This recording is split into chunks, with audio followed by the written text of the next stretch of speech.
ਅੱਜ ਆਓ ਅਸੀਂ ਸਬਤ ਦੇ ਦਿਨ ਦਾ ਹੁਕਮ ਅਤੇ ਐਤਵਾਰ ਦੀ ਆਰਾਧਨਾ ਉਪਦੇਸ਼ ਸਿਰਲੇਖ ਨਾਲ ਪਰਮੇਸ਼ਰ ਦੇ ਵਚਨ ਸਾਂਝਾ ਕਰਨ ਦਾ ਕੁਝ ਸਮਾਂ ਲਈਏ। ਅੱਜ ਕੱਲ੍ਹ ਦੁਨੀਆ ਦੇ ਲੋਕ ਜਾਣਦੇ ਹਨ ਕਿ ਕਰੋਨਾ ਵਾਇਰਸ ਮਹਾਮਾਰੀ ਅਤੇ ਮੌਸਮੀ ਘਟਨਾਵਾਂ ਵਾਂਗ ਵੱਖ-ਵੱਖ ਬੇਮਿਸਾਲ ਵਿਪਤਾਵਾਂ ਵਾਪਰ ਰਹੀਆਂ ਹਨ। ਇਨ੍ਹਾਂ ਹਾਲਾਤਾਂ ਵਿੱਚ ਅਵਿਸ਼ਵਾਸੀ ਲੋਕੀ ਵੀ ਇਹ ਕਹਿ ਕੇ ਆਪਣੀ ਰਾਏ ਦਿੰਦੇ ਹਨ ਕਿ ਇਹ ਨਿਆਂ ਦਾ ਦਿਨ ਨਹੀਂ, ਜਿਸ ਦੇ ਸਾਡੇ ਉੱਤੇ ਆਉਣ ਦੀ ਗੱਲ ਈਸਾਈਆਂ ਨੇ ਕੀਤੀ ਹੈ। ਇਸ ਲਈ ਅੱਜ ਆਓ ਅਸੀਂ ਸਬਤ ਦੇ ਦਿਨ ਦੀ ਆਰਾਧਨਾ ਅਤੇ ਐਤਵਾਰ ਦੀ ਆਰਾਧਨਾ ਇਸ ਦੇ ਜ਼ਰੀਏ ਪਰਮੇਸ਼ਰ ਦੇ ਨਿਆਂ ਬਾਰੇ ਬਾਈਬਲ ਦੀਆਂ ਸਿੱਖਿਆਵਾਂ ਦੀ ਜਾਂਚ ਕਰੀਏ। ਸਾਰੇ ਲੋਕੋ, ਜਦੋਂ ਅਸੀਂ ਨਿਆਂ ਸ਼ਬਦ ਦੇ ਬਾਰੇ ਸੋਚੀਏ ਤਦ ਉਸ ਦਾ ਇੱਕ ਸਮਾਨਾਰਥੀ ਸ਼ਬਦ ਫੈਸਲਾ ਹੁੰਦਾ ਹੈ। ਇਸ ਤੋਂ ਪਹਿਲਾਂ ਕਿ ਜੱਜ ਅਦਾਲਤ ਵਿੱਚ ਅੰਤਮ ਫੈਸਲਾ ਸੁਣਾਵੇ ਕਿ ਉਹ ਮੁਦਾਈ ਅਤੇ ਪ੍ਰਤੀਵਾਦੀ ਦੋਨਾਂ ਦੇ ਕੰਮਾਂ ਦੀ ਜਾਂਚ ਨਹੀਂ ਕਰਦਾ, ਸਾਰੀ ਜਾਂਚ ਤੋਂ ਬਾਅਦ ਜੱਜ ਜਾਂ ਤਾਂ ਪ੍ਰਤੀਵਾਦੀ ਨੂੰ ਨਿਰਦੋਸ਼ ਪਾਏਗਾ ਜਾਂ ਉਸ ਨੂੰ ਕੁਝ ਸਮੇਂ ਲਈ ਜੇਲ੍ਹ ਦੀ ਸਜ਼ਾ ਸੁਣਾਈ ਜਾਵੇਗੀ। ਅੱਜ ਅਣਗਿਣਤ ਈਸਾਈ ਸਵਰਗ ਦੇ ਰਾਜ ਵਿੱਚ ਦਾਖਲ ਹੋਣ ਦੀ ਲਾਲਸਾ ਕਰਦੇ ਹਨ। ਹਾਲਾਂਕਿ ਇੱਕ ਸਮੂਹ ਸਬਤ ਦਾ ਦਿਨ ਮਨਾਉਂਦਾ ਹੈ ਅਤੇ ਦੂਸਰਾ ਸਮੂਹ ਐਤਵਾਰ ਦੀ ਆਰਾਧਨਾ ਕਰਦਾ ਹੈ। ਇਸ ਮਾਮਲੇ ਵਿੱਚ ਪਰਮੇਸ਼ਰ ਇਹਨਾਂ ਦੋ ਸਮੂਹਾਂ ਦੇ ਲੋਕਾਂ ਲਈ ਆਪਣਾ ਫੈਸਲਾ ਕਿਵੇਂ ਸੁਣਾਉਣਗੇ, ਕਿਉਂਕਿ ਇਹ ਲਿਖਿਆ ਹੈ ਕਿ ਉਹਨਾਂ ਦੇ ਕੰਮਾਂ ਅਨੁਸਾਰ ਉਹਨਾਂ ਦਾ ਨਿਆਂ ਕੀਤਾ ਜਾਵੇਗਾ। ਇਸ ਲਈ ਸਾਨੂੰ ਇਸ ਦੇ ਬਾਰੇ ਧਿਆਨ ਨਾਲ ਸੋਚਣ ਦੀ ਲੋੜ ਹੈ ਕਿ ਜਿਹੜਾ ਸਮੂਹ ਸਵਰਗ ਦੇ ਰਾਜ ਦੀ ਵਿਰਾਸਤ ਨੂੰ ਪ੍ਰਾਪਤ ਕਰੇਗਾ ਅਤੇ ਕਿਹੜੇ ਸਮੂਹ ਨੂੰ ਨਰਕ ਦੀ ਸਦੀਪਕ ਅੱਗ ਵਿੱਚ ਸੁੱਟਣ ਲਈ ਨਿਆਂ ਕੀਤਾ ਜਾਵੇਗਾ। ਇਹ ਸਾਡੇ ਸਬਤ ਦੇ ਦਿਨ ਆਰਾਧਨਾ ਕਰਨ ਅਤੇ ਦੂਸਰਿਆਂ ਦੇ ਐਤਵਾਰ ਦੇ ਦਿਨ ਆਰਾਧਨਾ ਕਰਨ ਦੀ ਗੱਲ ਨਹੀਂ ਹੈ। ਇਹ ਇਹਨਾਂ ਦੋਨਾਂ ਸਮੂਹਾਂ ਦੇ ਅੰਤਮ ਨਤੀਜੇ ਦੀ ਗੱਲ ਹੈ, ਜੋ ਕਿ ਬਿਲਕੁਲ ਉਲਟ ਹੋਵੇਗਾ। ਜਦੋਂ ਅਸੀਂ ਪਰਮੇਸ਼ਰ ਦੇ ਨਿਆਂ ਦੇ ਦਿਨ ਦੀ ਤਿਆਰੀ ਕਰਦੇ ਹਾਂ ਤਦ ਵਿਸ਼ਵਾਸ ਅਤੇ ਕੰਮਾਂ ਲਈ ਸਾਡਾ ਮਾਨਕ ਪਰਮੇਸ਼ਰ ਦੀ ਵਿਵਸਥਾ ਦੇ ਅਨੁਸਾਰ ਹੋਣਾ ਚਾਹੀਦਾ ਹੈ। ਆਓ ਅਸੀਂ ਪ੍ਰਕਾਸ਼ ਦੀ ਪੋਥੀ ਅਧਿਆਇ 20 ਵਚਨ 11 ਵਿੱਚ ਪਰਮੇਸ਼ਰ ਦੇ ਵਚਨ ਉੱਤੇ ਇੱਕ ਨਜ਼ਰ ਪਾਈਏ।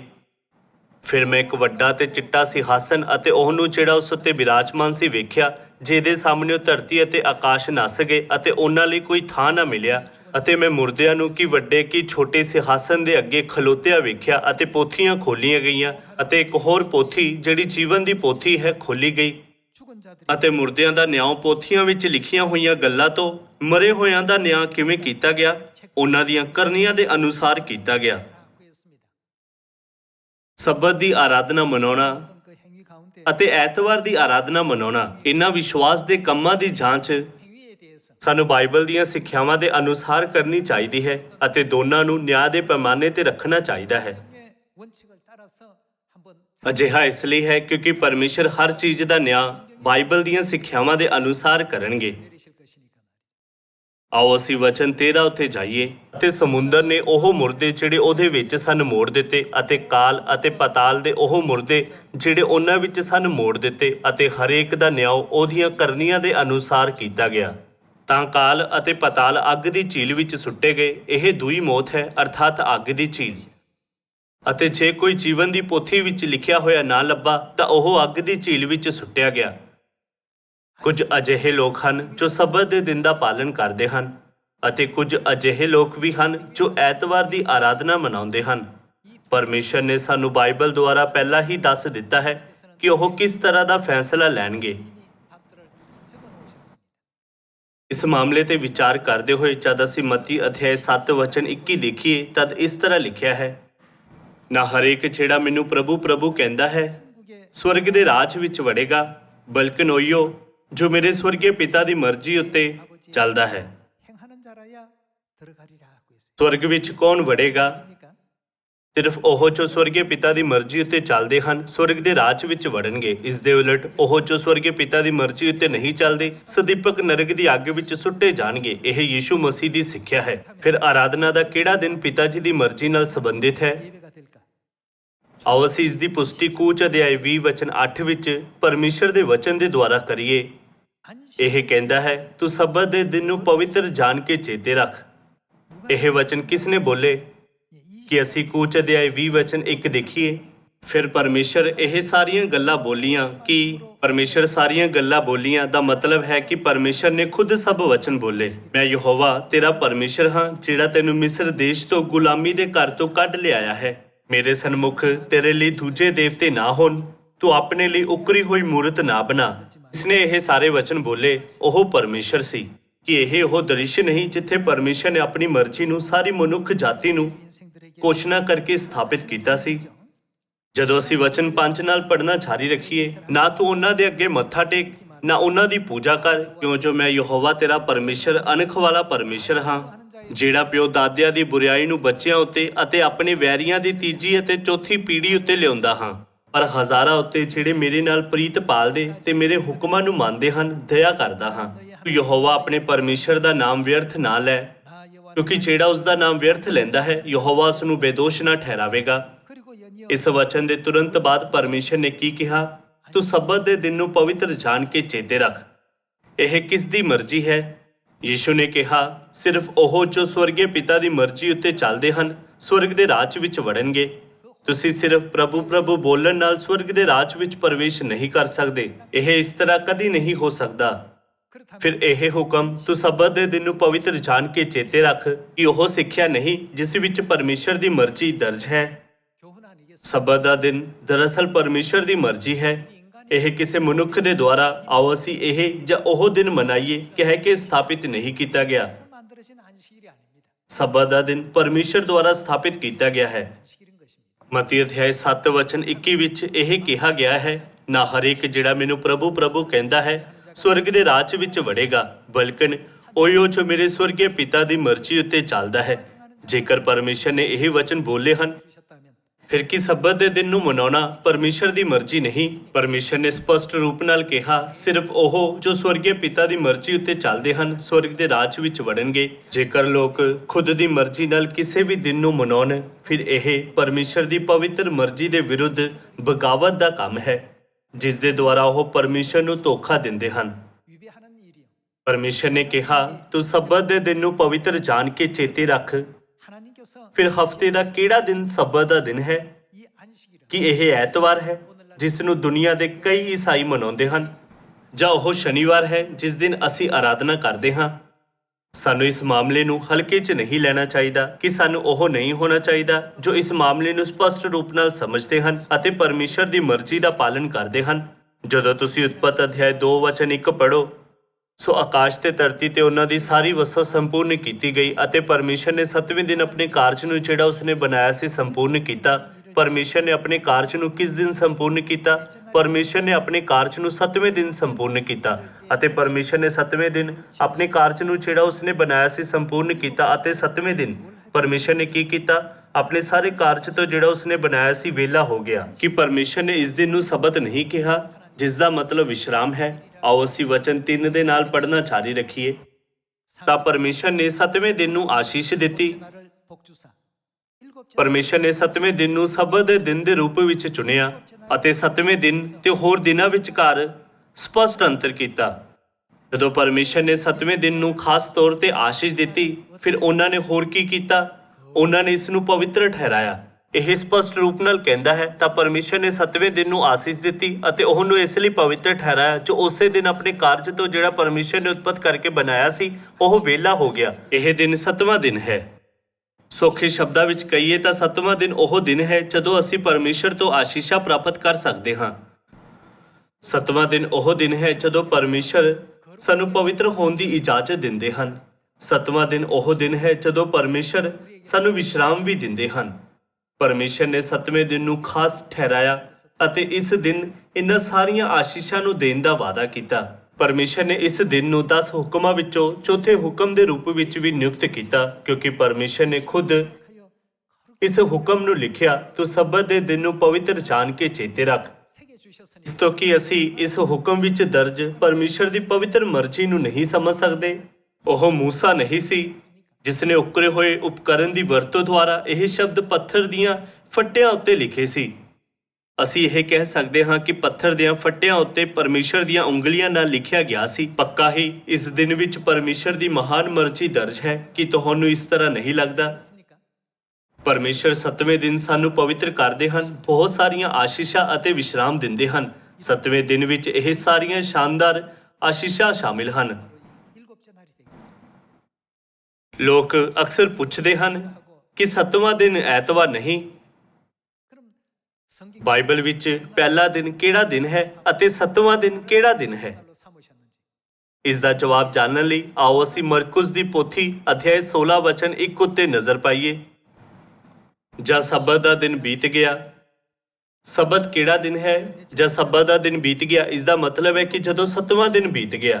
ਕੈਲੰਡਰ ਤੇ ਹਫ਼ਤਾਵਾਰੀ ਪ੍ਰਣਾਲੀ ਦੇ ਅਨੁਸਾਰ ਇੱਥੇ 7 ਦਿਨ ਹੁੰਦੇ ਹਨ। ਪਹਿਲਾ, ਦੂਜਾ, ਤੀਜਾ, ਚੌਥਾ, ਪੰਜਵਾਂ, ਛੇਵਾਂ ਅਤੇ 7ਵਾਂ। ਫਿਰ ਉਹੀ ਦਿਨ ਹਰ ਹਫ਼ਤੇ ਦੁਹਰਾਏ ਜਾਂਦੇ ਹਨ। ਕਿਉਂਕਿ ਸਬਤ ਦਾ ਦਿਨ 7ਵਾਂ ਦਿਨ ਹੈ, ਇਸ ਲਈ ਸਬਤ ਤੋਂ ਬਾਅਦ ਦਾ ਦਿਨ ਹਫ਼ਤੇ ਦਾ ਪਹਿਲਾ ਦਿਨ ਹੈ। ਆਓ ਅਸੀਂ ਇਸ ਮਾਮਲੇ ਦੀ ਪੁਸ਼ਟੀ ਕਰਨ ਲਈ ਮਰਕੁਸ ਅਧਿਆਇ 16 ਵਚਨ 1 ਪੜ੍ਹਨਾ ਜਾਰੀ ਰੱਖੀਏ। ਜਦ ਸਬਤ ਦਾ ਦਿਨ ਬੀਤ ਗਿਆ ਤਾਂ ਮਰੀਅਮ ਮਗਦਲੀਨੀ ਅਰ ਯਾਕੂਬ ਦੀ ਮਾਤਾ ਮਰੀਅਮ ਅਰ ਸਾਲੋਨੀ ਨੇ ਸੁਗੰਧਾ ਮੁੱਲ ਲਈਆਂ ਭਈ ਜਾ ਕੇ ਉਸ ਉੱਤੇ ਮਲਣ। 사두었다가 안식 ਅਤੇ ਹਫ਼ਤੇ ਦੇ ਪਹਿਲੇ ਦਿਨ ਬਹੁਤ ਤੜਕੇ। ਸਬਤ ਦਾ ਦਿਨ ਕਿਹੜਾ ਦਿਨ ਹੈ? ਉਹ 7ਵਾਂ ਦਿਨ ਹੈ। 7ਵੇਂ ਦਿਨ ਤੋਂ ਬਾਅਦ ਹਫ਼ਤੇ ਦਾ ਪਹਿਲਾ ਦਿਨ ਆਉਂਦਾ ਹੈ ਅਤੇ ਹਫ਼ਤੇ ਦੇ ਪਹਿਲੇ ਦਿਨ ਬਹੁਤ ਤੜਕੇ ਸੂਰਜ ਚੜ੍ਹਦੇ ਹੀ ਉਹ ਕਬਰ ਉੱਤੇ ਆਈਆਂ ਅਤੇ ਆਪੋ ਵਿੱਚ ਕਹਿਣ ਲੱਗੀਆਂ, ਕਿਰਪਾ ਕਰਕੇ ਧਿਆਨ ਦਿਓ ਕਿ ਪਹਿਲੇ ਦਿਨ ਕੀ ਹੋਇਆ ਸੀ। 누가 우리를 ਜੋ ਸਾਡੇ ਲਈ ਪੱਥਰ ਨੂੰ ਕਬਰ ਦੇ ਮੂੰਹੋਂ ਕੌਣ ਰੇੜ ਕੇ ਲਾਂਬੇ ਕਰੂ? ਜਾਂ ਉਹਨਾਂ ਨੇ ਨਿਗਾਹ ਕੀਤੀ ਤਾਂ ਵੇਖਿਆ ਜੋ ਪੱਥਰ ਲਾਂਬੇ ਰਿੜਿਆ ਪਿਆ ਹੈ, ਕਿਉਂਕਿ ਉਹ ਬਹੁਤ ਭਾਰਾ ਸੀ। ਇਹ ਉਹ ਦ੍ਰਿਸ਼ ਹੈ ਜਦੋਂ ਯੀਸ਼ੂ ਮਰਿਆ ਹੋਇਆਂ ਵਿੱਚੋਂ ਜੀ ਉੱਠੇ। ਜਦੋਂ ਤੁਸੀਂ ਨਿਊ ਲਿਵਿੰਗ ਟ੍ਰਾਂਸਲੇਸ਼ਨ ਬਾਈਬਲ ਵਿੱਚ ਇਸੇ ਵਚਨ ਨੂੰ ਪੜ੍ਹਦੇ ਹੋ ਤਦ ਇਸ ਦਿਨ ਨੂੰ ਹਫ਼ਤੇ ਦੇ ਪਹਿਲੇ ਦਿਨ ਦੇ ਰੂਪ ਵਿੱਚ ਦੱਸਿਆ ਨਹੀਂ ਗਿਆ, 이 장면을 ਬਲਕਿ ਇਹ ਸਿੱਧਾ ਕਹਿੰਦਾ ਹੈ ਐਤਵਾਰ, 선대 ਮਤਲਬ ਐਤਵਾਰ ਨੂੰ ਤੜਕੇ। 아침에 이렇게 표현했고 또 ਗੁੱਡ ਨਿਊਜ਼ ਬਾਈਬਲ ਵਿੱਚ ਵੀ ਇਹ ਲਿਖਿਆ ਗਿਆ ਹੈ, 일요일 ਐਤਵਾਰ ਨੂੰ ਤੜਕੇ। 이렇게 이제 표현을 하고 있습니다. ਫਿਰ ਬਾਈਬਲ ਦੇ ਅਨੁਸਾਰ ਪਹਿਲੇ ਦਿਨ ਦਾ ਨਾਮ 오늘 ਐਤਵਾਰ ਹੈ। 제도상의 이름 ਯੀਸ਼ੂ ਦਾ ਜੀ ਉੱਠਣਾ ਕਿਸ ਦਿਨ ਹੋਇਆ? 예수님 ਉਹ ਐਤਵਾਰ ਦੇ ਦਿਨ ਹੋਇਆ। 죠 ਜੇਕਰ ਕੋਈ ਪੁੱਛੇ ਯੀਸ਼ੂ ਦਾ ਜੀ ਉੱਠਣਾ ਕਿਸ ਦਿਨ ਹੋਇਆ, ਸੰਪਰਦਾਇ ਦੀ ਪਰਵਾਹ ਕੀਤੇ ਬਿਨਾਂ ਜਵਾਬ ਉਹੀ ਹੋਵੇਗਾ, ਇਹ ਐਤਵਾਰ ਨੂੰ ਹੋਇਆ। ਕੋਈ ਵੀ ਸੰਪਰਦਾਇ ਇਸੇ ਤਰ੍ਹਾਂ ਜਵਾਬ ਦੇਵੇਗਾ। ਅੱਜ ਦਾ ਮਹੱਤਵਪੂਰਨ ਵਿਸ਼ਾ ਇਹ ਹੈ ਕਿ ਬਾਈਬਲ ਦੇ ਅਨੁਸਾਰ ਐਤਵਾਰ ਹਫ਼ਤੇ ਦਾ ਕਿਹੜਾ ਦਿਨ ਹੈ। ਬਾਈਬਲ ਇਸ ਦਿਨ ਨੂੰ ਹਫ਼ਤੇ ਦੇ ਪਹਿਲੇ ਦਿਨ ਦੇ ਰੂਪ ਵਿੱਚ 성경은 ਦੱਸਦੀ ਹੈ। 라고 이렇게 표현해요. ਸਬਤ ਦਾ ਦਿਨ ਹਫ਼ਤੇ ਦਾ 7ਵਾਂ ਦਿਨ ਹੈ, ਕਿਉਂਕਿ ਐਤਵਾਰ ਹਫ਼ਤੇ ਦਾ ਪਹਿਲਾ ਦਿਨ ਹੈ। ਇਸ ਲਈ ਉਹ ਕਦੇ ਵੀ ਸਬਤ ਦਾ ਦਿਨ ਨਹੀਂ ਹੋ ਸਕਦਾ।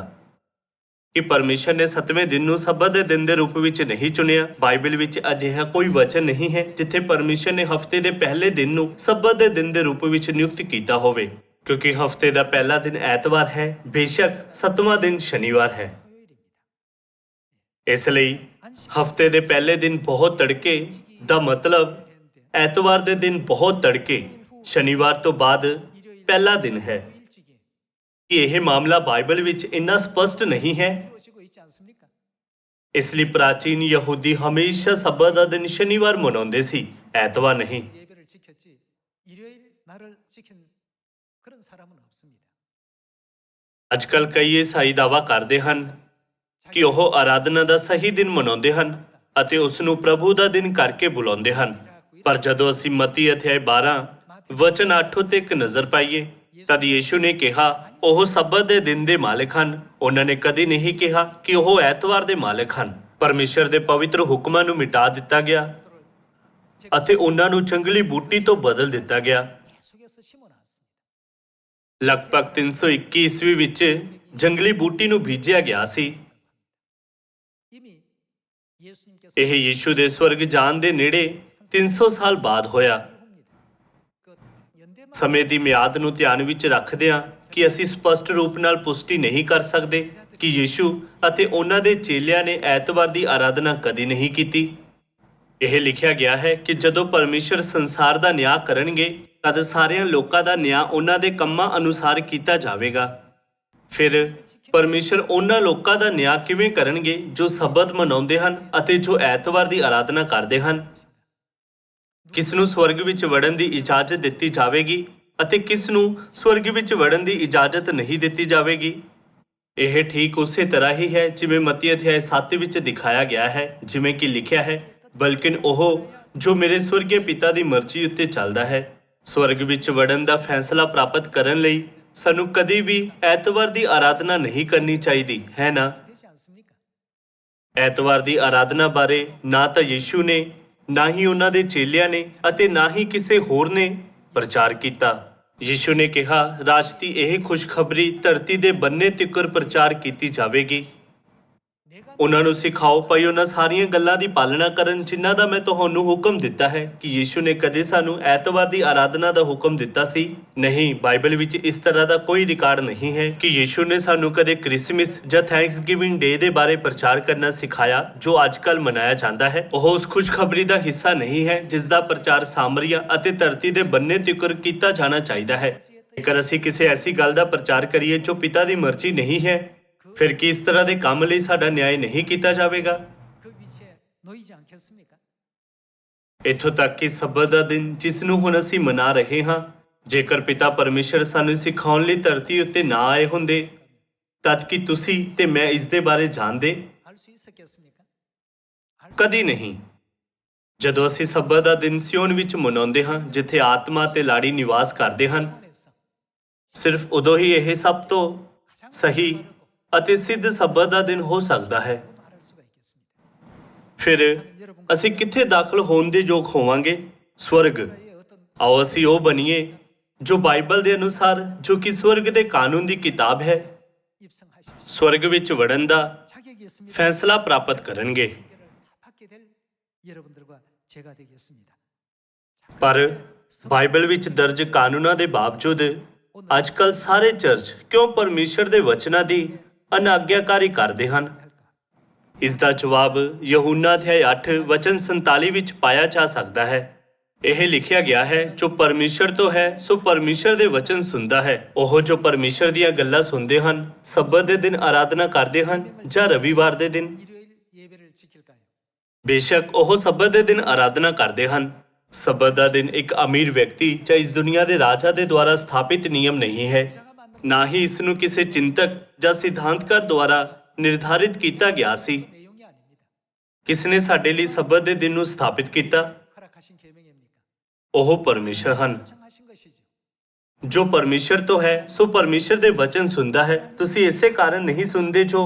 너희가 듣지 아니하면 ਕੀ ਕਾਰਨ ਹੈ ਕਿ ਦੂਸਰੇ ਲੋਕ ਪਰਮੇਸ਼ਰ ਦੇ ਹੁਕਮਾਂ ਨੂੰ ਨਹੀਂ ਸੁਣਦੇ ਜਾਂ ਉਹਨਾਂ ਦਾ ਪਾਲਨ ਨਹੀਂ ਕਰਦੇ? ਉਹਨਾਂ ਦੇ ਆਤਮਿਕ ਹਾਲਾਤ ਕਿਵੇਂ ਦੇ ਹਨ?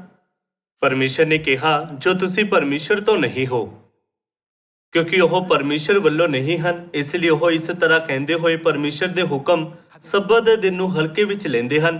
ਕਿ ਇਹ ਮਾਇਨੇ ਰੱਖਦਾ ਹੈ ਕਿ ਅਸੀਂ ਕਿਸ ਦਿਨ ਪਰਮੇਸ਼ਰ ਦੀ ਆਰਾਧਨਾ ਕਰਦੇ ਹਾਂ? ਜੇਕਰ ਇਹ ਮਾਇਨੇ ਨਾ ਰੱਖਦਾ ਹੁੰਦਾ, ਤਦ ਕਿ ਪਰਮੇਸ਼ਰ ਸਬਤ ਦੇ ਬਾਰੇ ਖਾਸ ਤਰੀਕੇ ਨਾਲ ਦੱਸਦੇ, ਨਾਲੇ ਇਸ ਦੇ ਬਾਰੇ ਸਾਨੂੰ ਸਮਝਾਉਂਦੇ।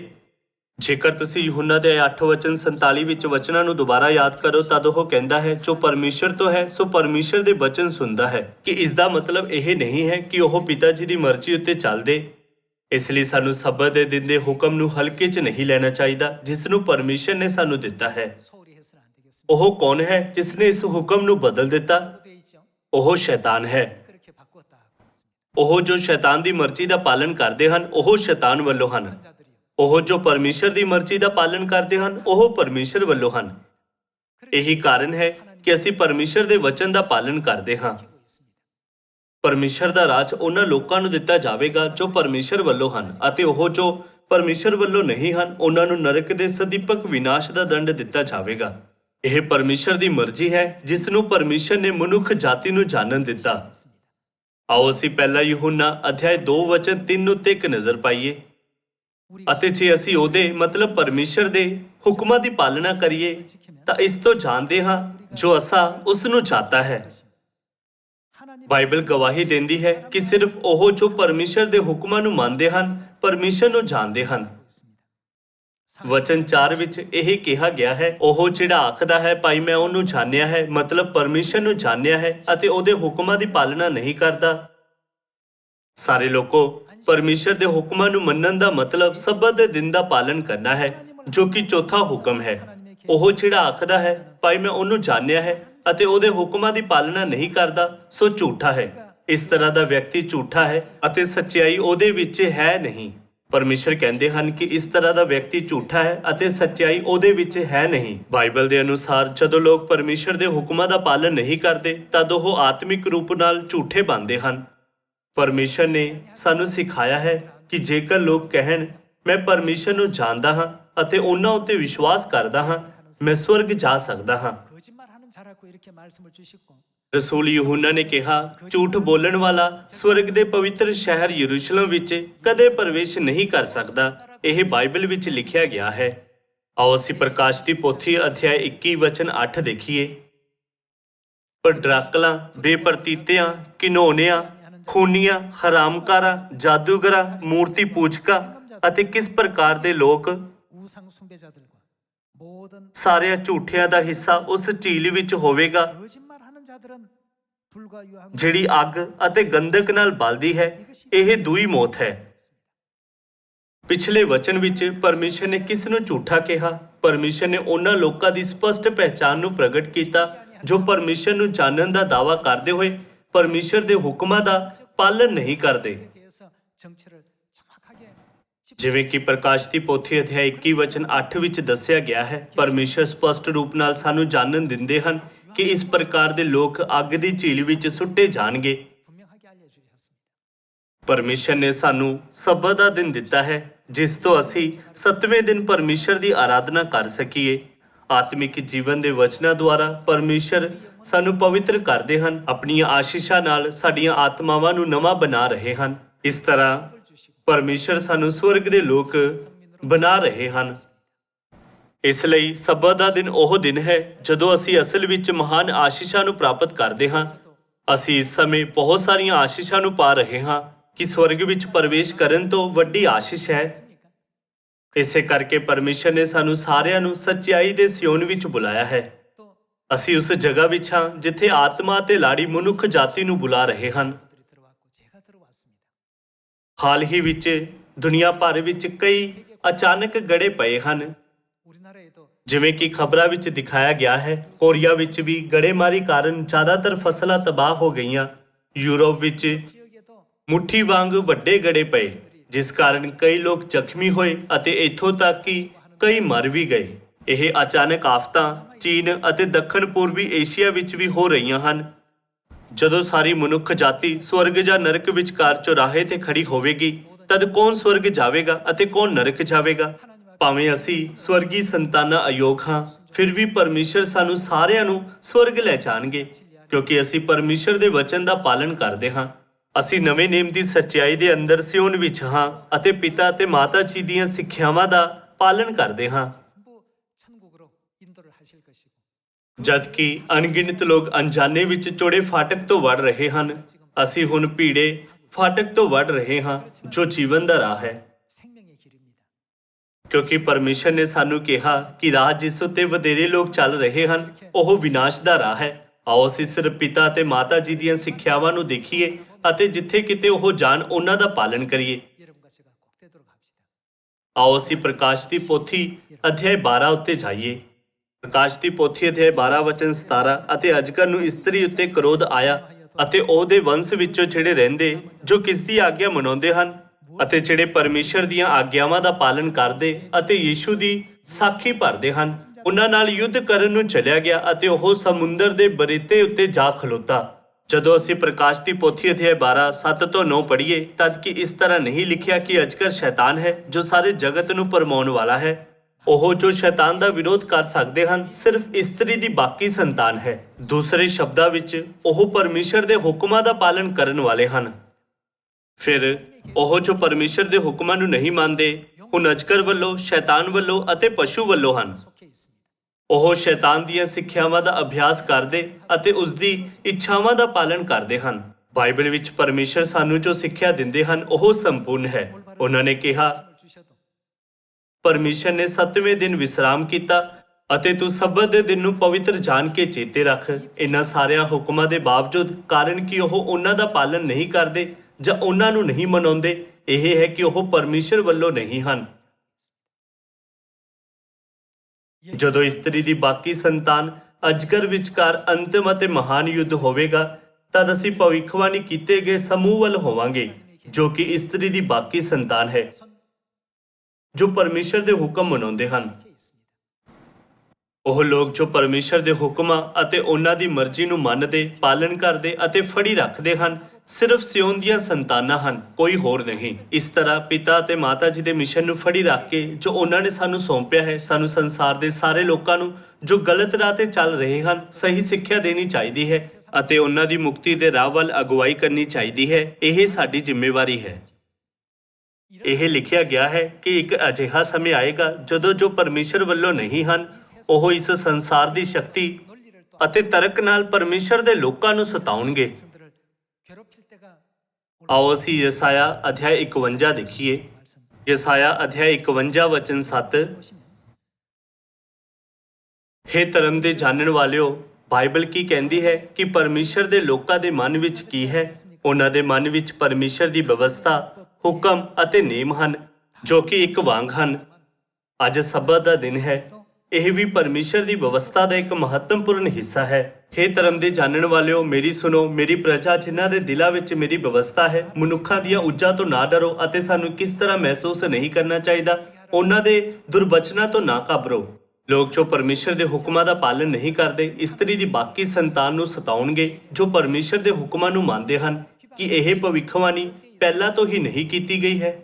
ਜੇਕਰ ਅਸੀਂ ਇਹਨਾਂ ਹਾਲਾਤਾਂ ਵਿੱਚ ਹਾਂ, ਆਓ ਅਸੀਂ ਅੰਤਿਮ ਨਤੀਜੇ ਨੂੰ ਵਚਨ 8 ਵਿੱਚ ਦੇਖੀਏ। ਕਿਉਂ ਜੋ ਕੀੜਾ ਉਹਨਾਂ ਨੂੰ ਕੱਪੜੇ ਵਾਂਗੂ ਖਾ ਜਾਵੇਗਾ ਅਤੇ ਲੇਹਾ ਉਹਨਾਂ ਨੂੰ ਉੱਨ ਵਾਂਗੂ ਖਾ ਜਾਵੇਗਾ, ਪਰ ਮੇਰਾ ਧਰਮ ਸਦੀਪਕ ਹੋਵੇਗਾ ਅਤੇ ਮੇਰੀ ਮੁਕਤੀ ਪੀੜ੍ਹੀਓਂ ਪੀੜ੍ਹੀ ਤੀਕ। ਭਾਵੇਂ ਉਹ ਰੁਕਾਵਟ ਪਾਉਂਦੇ, ਨਿੰਦਾ ਕਰਦੇ ਜਾਂ ਪਰਮੇਸ਼ਰ ਦੇ ਲੋਕਾਂ ਨੂੰ ਧਮਕਾਉਂਦੇ ਹਨ, 간다 할지라도 ਪਰਮੇਸ਼ਰ ਕਹਿੰਦੇ ਹਨ ਨਾ ਡਰ, ਇੱਧਰ ਉੱਧਰ ਨਾ ਵੇਖ। ਕੀੜਾ 양털과 ਉਹਨਾਂ ਨੂੰ ਕੱਪੜੇ ਵਾਂਗੂ ਖਾ ਜਾਵੇਗਾ। ਉਹ ਕੁਝ ਵੀ ਨਹੀਂ ਹਨ। ਉਹ ਮੁਕਤੀ ਦੀ ਕਿਰਪਾ ਜੋ ਮੈਂ ਪੂਰੀ ਦੁਨੀਆ ਨੂੰ ਪ੍ਰਦਾਨ ਕਰਦਾ ਹਾਂ ਉਹ ਸਦੀਪਕ ਹੈ ਅਤੇ ਜੁਗੋ ਜੁਗ ਰਹੇਗੀ। 할 것이다. ਮੁਕਤੀ ਕੁਝ ਇਸ ਤਰ੍ਹਾਂ ਨਹੀਂ ਹੈ ਜਿਸ ਨੂੰ ਉਹਨਾਂ ਦੀਆਂ ਕੋਸ਼ਿਸ਼ਾਂ ਦੁਆਰਾ ਰੋਕਿਆ ਜਾਵੇ। 하나님 ਪਰਮੇਸ਼ਰ 마음에 ਅਜਿਹੇ ਹੌਸਲਾ ਅਫਜਾਈ ਵਾਲੇ ਵਚਨ ਆਪਣੀਆਂ ਸੰਤਾਨਾਂ ਨੂੰ ਦਿੰਦੇ ਹਨ ਜਿਨ੍ਹਾਂ ਦੇ ਮਨ ਵਿੱਚ ਪਰਮੇਸ਼ਰ ਦੀ ਵਿਵਸਥਾ ਅਤੇ ਹੁਕਮ ਹਨ। ਉਹਨਾਂ ਦਾ ਨਤੀਜਾ ਕੀ ਹੋਵੇਗਾ ਜੋ ਪਵਿੱਤਰ ਸਬਤ ਦਾ ਦਿਨ ਨਹੀਂ ਮਨਾਉਂਦੇ? 시기를 지켜 ਆਓ ਅਸੀਂ ਇਸ ਦੀ ਪੁਸ਼ਟੀ ਯਿਰਮੀਆ ਅਧਿਆਇ 44 ਵਿੱਚ ਪਰਮੇਸ਼ਰ ਦੇ ਵਚਨ ਦੁਆਰਾ ਕਰੀਏ। ਆਓ ਅਸੀਂ ਯਿਰਮੀਆ ਅਧਿਆਇ 44 ਵਚਨ 22 ਦੇਖੀਏ। 의 말씀 보시면 ਯਹੋਵਾ 여호와께서 ਇਸ ਦੇ ਅੱਗੇ ਤੁਹਾਡੇ ਬੁਰੇ ਕਰਤਬਾਂ ਦੇ ਕਾਰਨ ਅਤੇ ਘਿਨੌਣਿਆਂ ਕੰਮਾਂ ਦੇ ਕਾਰਨ ਜਿਹੜੇ ਤੁਸਾਂ ਕੀਤੇ ਤੁਹਾਨੂੰ ਝੱਲ ਨਾ ਸਕਿਆ। 하늘과 같이 ਤੁਹਾਡਾ ਦੇਸ਼ ਉਜਾੜ, ਵੀਰਾਨਾ ਅਤੇ ਸ਼ਰਾਪ ਹੋ ਗਿਆ ਜਿੱਥੇ ਕੋਈ ਨਹੀਂ ਵਸਦਾ ਜਿਵੇਂ ਅੱਜ ਦੇ ਦਿਨ ਹੈ। ਇਸ ਲਈ ਜੋ ਤੁਸਾਂ ਧੂਪ ਤੁਖਾਈ ਅਤੇ ਯਹੋਵਾ ਦੇ ਵਿਰੁੱਧ ਪਾਪ ਕੀਤਾ ਅਤੇ ਤੁਸੀਂ ਯਹੋਵਾ ਦੀ ਆਵਾਜ਼ ਨੂੰ ਨਾ ਸੁਣਿਆ ਅਤੇ ਉਸ ਦੀ ਵਿਵਸਥਾ ਅਤੇ ਉਸ ਦੀਆਂ ਵਿਧੀਆਂ ਅਤੇ ਉਸ ਦੀਆਂ ਸਾਖੀਆਂ ਉੱਤੇ ਨਾ ਚੱਲੇ, ਇਸ ਲਈ ਇਹ ਬੁਰਾਈ ਤੁਹਾਨੂੰ ਆ ਪਈ ਜਿਵੇਂ ਅੱਜ ਦੇ ਦਿਨ ਹੈ। ਕਿਉਂਕਿ ਤੁਸੀਂ ਪਰਮੇਸ਼ਰ ਦੀ ਵਿਵਸਥਾ ਅਤੇ ਵਿਧੀਆਂ ਦਾ ਪਾਲਣ ਨਹੀਂ ਕਰਦੇ, ਇਸ ਲਈ ਤੁਹਾਡੇ ਉੱਤੇ ਲਗਾਤਾਰ ਵਿਪਤਾ ਆਉਂਦੀਆਂ ਰਹਿਣਗੀਆਂ ਅਤੇ ਤੁਸੀਂ ਕੁਝ ਨਹੀਂ ਕਰ ਸਕੋਗੇ ਉਹਨਾਂ ਲਈ ਜੋ ਵਿਪਤਾਵਾਂ ਪਾਉਂਦੇ ਹਨ। 사람들은 ਜਦੋਂ ਉਹ ਪਰਮੇਸ਼ਰ ਦੇ ਸਾਹਮਣੇ 된다면 ਨਿਆਂ ਦੇ ਦਿਨ ਖੜੇ ਹੋਣਗੇ 것인지 ਕਿ ਇਹ ਪਹਿਲਾਂ ਤੋਂ ਸਪਸ਼ਟ ਨਹੀਂ ਕਿ ਉਹ ਸਵਰਗ ਜਾਣਗੇ ਜਾਂ ਨਰਕ। 겠습니까? ਜਦੋਂ ਅਸੀਂ ਇੱਕ ਵਾਰ ਫਿਰ ਇਸ ਸਿੱਖਿਆ ਬਾਰੇ ਸੋਚਦੇ ਹਾਂ ਜਿਸ ਨੂੰ ਪਰਮੇਸ਼ਰ ਸਾਨੂੰ ਬਾਈਬਲ ਵਿੱਚ ਦਿੰਦੇ ਹਨ, ਤਦ ਸਾਨੂੰ ਇਸ ਉੱਤੇ ਵਿਚਾਰ ਕਰਨਾ ਚਾਹੀਦਾ ਹੈ ਕਿ ਅਸੀਂ ਪਰਮੇਸ਼ਰ ਦੇ ਨਿਆਂ ਦੇ ਦਿਨ ਸਵਰਗ ਜਾਵਾਂਗੇ ਜਾਂ ਨਰਕ। ਆਓ ਅਸੀਂ ਇੱਕ ਸਹੀ ਵਿਸ਼ਵਾਸ ਲਈਏ ਅਤੇ ਸਦੀਪਕ ਸਵਰਗ ਦੇ ਰਾਜ ਵੱਲ ਪੂਰੀ ਸ਼ਕਤੀ ਨਾਲ ਦੌੜੀਏ। ਜੇਕਰ ਅਜਿਹੇ ਲੋਕ ਹਨ ਜੋ ਹੁਣ ਵੀ ਸ਼ੱਕ ਕਰਦੇ ਹਨ ਜਾਂ ਜਿਨ੍ਹਾਂ ਨੂੰ ਵਿਸ਼ਵਾਸ ਕਰਨ ਲਈ ਮੁਸ਼ਕਿਲ ਮਹਿਸੂਸ ਹੁੰਦੀ ਹੈ, ਭਾਵੇਂ ਅਸੀਂ ਉਹਨਾਂ ਨੂੰ ਸੱਚਾਈ ਦੱਸਦੇ ਹਾਂ, 사람들이 있으면 ਫਿਰ ਕਿਰਪਾ ਕਰਕੇ ਉਹਨਾਂ ਤੋਂ ਪੁੱਛੋ ਕਿ ਰਸੂਲਾਂ ਨੇ ਐਤਵਾਰ ਦੀ ਆਰਾਧਨਾ ਮਨਾਈ 한 ਜਾਂ ਸਬਤ ਦੀ ਆਰਾਧਨਾ ਮਨਾਈ। ਰਸੂਲ ਪਤਰਸ ਨੇ ਮੁਕਤੀ ਪਾਈ, ਰਸੂਲ ਪੌਲਸ ਨੇ ਮੁਕਤੀ ਪਾਈ ਅਤੇ ਰਸੂਲ ਯਹੂਨਾ ਨੇ ਵੀ ਮੁਕਤੀ ਪਾਈ। 그들은 ਕੀ ਉਹਨਾਂ ਨੇ ਐਤਵਾਰ ਦੇ ਦਿਨ ਆਰਾਧਨਾ ਕੀਤੀ? ਬਿਲਕੁਲ ਨਹੀਂ। ਉਹਨਾਂ ਸਾਰਿਆਂ ਨੇ ਸਬਤ ਦੇ ਦਿਨ ਆਰਾਧਨਾ ਕੀਤੀ। ਅਤੇ ਅਧਿਆਇ 24 ਵਚਨ 20 ਵਿੱਚ ਯੀਸ਼ੂ ਨੇ ਵਿਆਖਿਆ ਕੀਤੀ, ਪਰ ਤੁਸੀਂ ਪ੍ਰਾਰਥਨਾ ਕਰੋ ਜੋ ਤੁਹਾਡਾ ਭੱਜਣਾ ਸਿਆਲ ਵਿੱਚ ਜਾਂ ਸਬਤ ਦੇ ਦਿਨ ਨਾ ਹੋਵੇ। 4장 20절에서 또 설명을 주셨습니다. ਜਦੋਂ ਯੀਸ਼ੂ ਨੇ ਉਹਨਾਂ ਨੂੰ ਇਹ ਸਿੱਖਿਆ ਦਿੱਤੀ ਤਦ ਐਤਵਾਰ ਦੀ ਆਰਾਧਨਾ ਪ੍ਰਗਟ ਨਹੀਂ ਹੋਈ ਸੀ। 예배는 생겨나지도 아니할 때입니다. ਐਤਵਾਰ ਦੀ ਆਰਾਧਨਾ 예수님께서 성천에 ਰੋਮਨ ਸਮਰਾਟ ਕੌਂਸਟੈਂਟਾਈਨ ਦੁਆਰਾ 년이 지난 321 ਈਸਵੀ ਵਿੱਚ ਬਣਾਈ ਗਈ, 변경에 ਜਦੋਂ ਉਸਨੇ ਐਤਵਾਰ ਨੂੰ 의해서 일요일 ਆਰਾਮ ਕਰਨ ਦੇ ਦਿਨ ਦੇ ਰੂਪ ਵਿੱਚ ਸਥਾਪਿਤ ਕੀਤਾ। ਇਹ ਸਾਡੀ ਆਪਣੀ ਬੇਨਤੀ ਨਹੀਂ ਹੈ, ਇਹ ਸਭ ਕੁਝ ਚਰਚ ਦੇ ਇਤਿਹਾਸ ਵਿੱਚ ਦਰਜ ਕੀਤਾ ਗਿਆ ਹੈ ਜਿਸ ਨੂੰ ਲੋਕ ਪੜ੍ਹਦੇ ਹਨ। ਆਓ ਅਸੀਂ ਇਸਤਰੀ ਦੀ ਬਾਕੀ ਸੰਤਾਨ ਬਣੀਏ ਜੋ ਪਰਮੇਸ਼ਰ ਦੀ ਮਰਜ਼ੀ ਨੂੰ ਠੀਕ ਤਰ੍ਹਾਂ ਸਮਝਦੀ ਹੈ 복음을 전파 ਅਤੇ ਸਾਰੀ ਮਨੁੱਖ ਜਾਤੀ ਦੀ ਮੁਕਤੀ ਵੱਲ ਅਗਵਾਈ ਕਰਦੇ ਹੋਏ ਸਾਮਰੀਆ ਤੇ ਧਰਤੀ ਦੇ ਬੰਨੇ ਤੀਕਰ ਖੁਸ਼ਖਬਰੀ ਦਾ ਪ੍ਰਚਾਰ ਕਰੀਏ। ਇਸੇ ਨਾਲ ਮੈਂ ਇਸ ਉਪਦੇਸ਼ ਨੂੰ ਸਮਾਪਤ ਕਰਨਾ ਚਾਹੁੰਦਾ ਹਾਂ। ਤੁਹਾਡਾ ਬਹੁਤ ਬਹੁਤ ਧੰਨਵਾਦ।